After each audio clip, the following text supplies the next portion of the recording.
Basically मैं doctor Akshay लावटी हूँ, assistant professor department of clinical haematology में। ये जतिन ओझा पेशेंट है गुना से, 23 ईयर्स ओल्ड। इनको एप्लास्टिक अनीमिया नाम की बीमारी डायग्नोज हुई है लगभग आज से 5 से 6 महीने पहले। सो ये काफ़ी जगह दिखाए हैं इन्होंने, गुना में, भोपाल में, दिल्ली में, उसके बाद फिर इंदौर आए हैं। यहाँ पर बोन मैरो एग्जामिनेशन के बाद पता चला है कि इनको एप्लास्टिक अनीमिया है। उसके बाद फिर इनका हमने HLA टाइपिंग करवाया। इनके सिबलिंग्स के साथ जब मैच नहीं मिला तो फिर हमने इनको ATG थेरेपी के लिए काउंसिल किया। And ATG therapy is immunosuppressive therapy which has a curative potential for aplastic anemia patients. So this therapy was given to him and ये थेरेपी टेक्निकली फाइनेंशियली दोनों तरीके से काफ़ी चैलेंजिंग है। इम्यूनोसप्रेशन के चलते इसमें कई बार रिएक्शंस के साथ अलग अलग प्रकार के इन्फेक्शंस होने की काफ़ी संभावनाएं होती हैं, इसलिए इसको काफ़ी हद तक हमें isolation, 24 hour nursing surveillance and monitoring के अंदर में देना बहुत ज़रूरी है। ATG खुद भी एक इरिटेंट थेरेपी है, तो इसको हम नॉर्मल IV लाइन में नहीं दे सकते, इसको हमें सेंट्रल लाइन लगा के देना पड़ती है। और वो सेंट्रल लाइन की भी एक प्रॉपर केयर जिनको आती है वही इसको दे सकते हैं, ताकि दूसरे इन्फेक्शंस ना हो, लाइन में ब्लॉकेज ना हो, लाइन के थ्रू इन्फेक्शंस ना हो। ये ATG थेरेपी का एक कंटिन्यूस इन्फ्यूजन होता है जिसको 24 घंटे में ऑलमोस्ट 15-16 घंटे डेली इन्फ्यूजन देना पड़ते हैं, लगभग 4 दिन के लिए। एंड जो ट्रेन नर्सिंग स्टाफ है वो ही ये थेरेपी दे पाते हैं। सो यही थेरेपी हमने इसको दी है एंड अभी काफ़ी जल्दी है ये बोलने के लिए कि क्या ये थेरेपी सक्सेसफुल रही है या नहीं, लेकिन हाँ मैं इतना ज़रूर बोल सकता हूँ कि ये थेरेपी जो टेक्निकली चैलेंज था वो हमने सॉल्व कर दिया, the first hurdle. And now the therapy generally takes around 6 weeks to 6 months to respond. So अभी ये हमारे पास कंटिन्यूस मॉनिटरिंग में रहेगा, सर्विलेंस में रहेगा, and then we will know कि whether this has worked or not. मैंने बताया जैसे ये फाइनेंशियली काफ़ी चैलेंजिंग है, सो ये 8 to 10 lakhs इसका कॉस्ट पड़ता है अगर अपन किसी भी प्राइवेट सेक्टर में दें तो।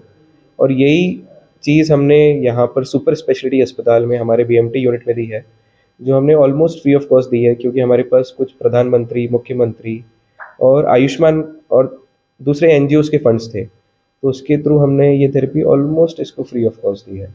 But this is the first therapy जो हमने यहाँ पर दी है। ये हमारी शुरुआत हम बोल सकते हैं कि हमने शुरू किया है ये देना, एंड वी होप कि हम इसको धीरे धीरे फिर और अलग लेवल पे कंटिन्यू कर पाएँ। एप्लास्टिक अनीमिया मैं नहीं बोलूँगा कि बहुत रेयर बीमारी है, आजकल कई पेशेंट्स देखने को मिलते हैं, ऑलमोस्ट डेली हम 1-2 नए मरीज़ देखते हैं इस बीमारी से पीड़ित। और ये ऐसा नहीं है कि इस एज ग्रुप में ज़्यादा पाई जाती है, ये छोटे बच्चों से लेके बड़े बुज़ुर्गों तक बीमारी किसी भी उम्र में डायग्नोज हो सकती है।